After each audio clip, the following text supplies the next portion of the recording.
during the time of Abraham, a millionaire myself. Kung pag-uusapan natin ang aking background. Pero I will not go into the details of that. Pero last 1987, I started as a part-time literature evangelist. Ang aking motivation lang, gusto ko lang na hindi naman ako magpapayaman sa pagiging literature evangelist eh. Kasi may negosyo ako and I was in the government service.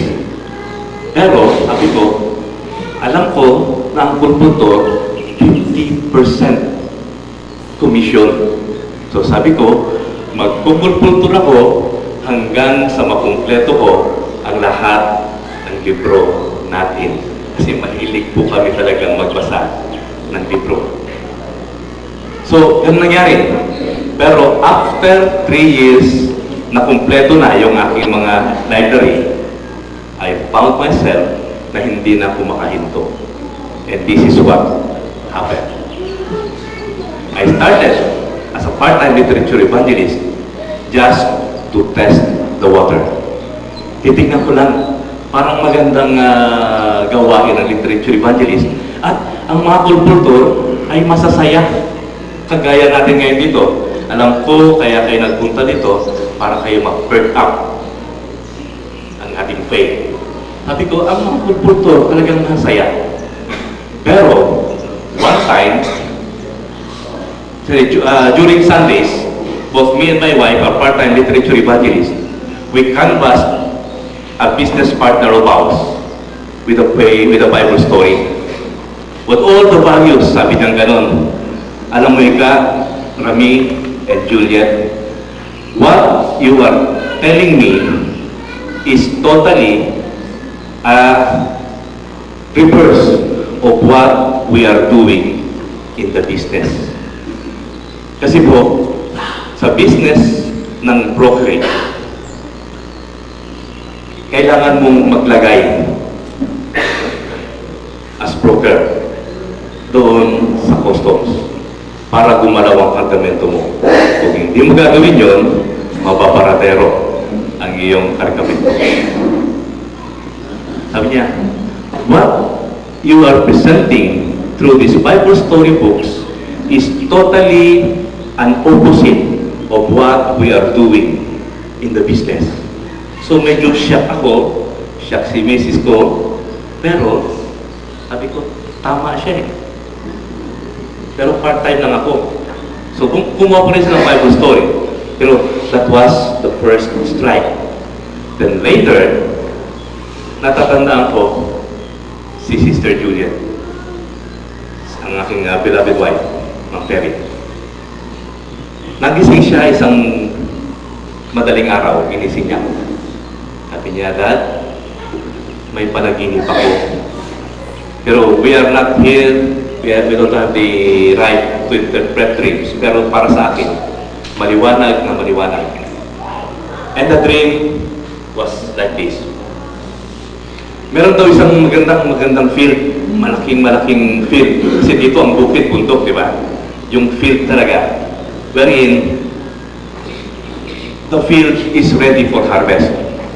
Then nandun daw si Sister Juliet, together with some old folks na kilala niya, ng mga church members. May mga matanda na, merong mga naka-robe, parang sa biblical times.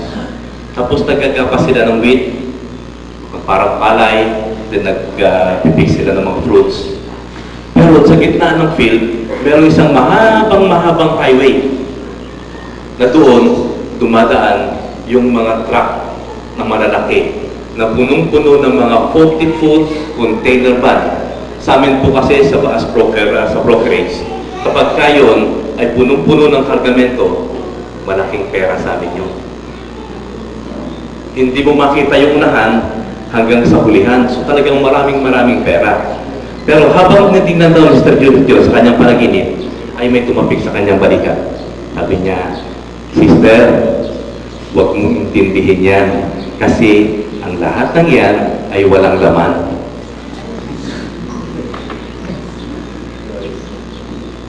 So, nagising siya. So that was strike 2.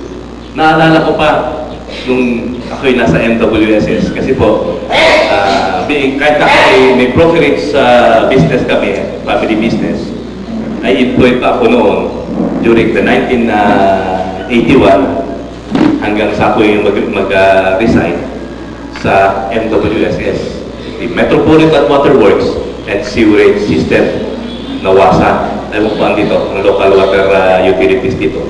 Pero I was serving there as an illegal water service investigator. May term kami sa amin. Pagka maliit ang kita, pagka maliit ang mata, maliit ang kita. Parang si Sergio siguro, saka ako, maliit ang mata. Maliit ang kita. Pero pagka malaki ang mata, malaki ang kita.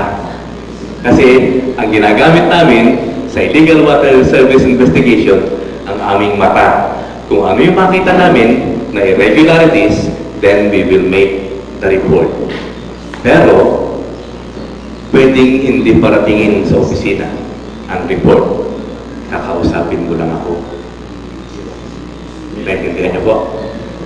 Kailangan may pampadulas para may patakip sa bibig, may patakip sa mata. Ay nasa usapan ako yan. Yun po ang gawain namin bilang illegal water service investigator. One day, may isa kang kasama, birthday niya. Sabi niya, today is a holiday, kahit hindi holiday. Pupunta tayo sa bahay ko at doon magka-happy-happy tayo dahil birthday ko. So, hindi kami pumasok sa opisina. Lahat ng sasakyan ng mga investigador, nagpunta kami sa Tondo. Only to find out na pagdating namin doon, sabi ng isang kasama ko, kaya pala tayo inimbita ni Paring Nonoy. Hindi lang birthday niya, kundi para ipakita sa atin ang kanyang bagong-bagong 3-story residential building. With our meager salary, you would never expect a government employee na makapagpagawa siya ng 3-story residential building. Ang sabi niya, Paring Nonoy, nga ngayon pa lang ako nakakita ng bahay na gawa sa tubig. You know what I mean? Galing sa tubig ang perang pinagpagawa ng kanyang bahay. Joshua and Caleb operated in the principle that God is greater than circumstances. Problems? Yes, we have problems, but we also have our God. Potentials? The opportunity is now, sabi ni Joshua. We can do it. Joshua and Caleb caught the vision, and God can make it a reality. Second, vision inspires courage. The 10 focus on the problems become ours. Ang tingin nila sa kanilang sarili ay mga grasshoppers. Ano bang grasshoppers dito?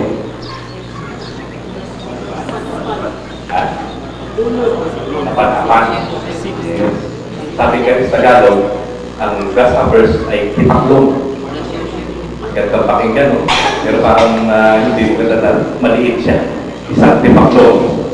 Then, Joshua and Caleb operated in the principle that God is greater than circumstances. Problems? Yes, we have problems, but we also have our God. Potentials? The opportunity is now, sabi ni Joshua. We can do it.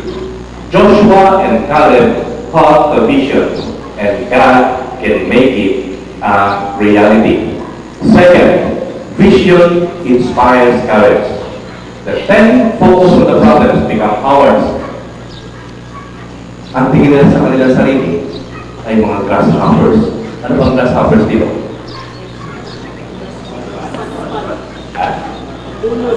Napanaman.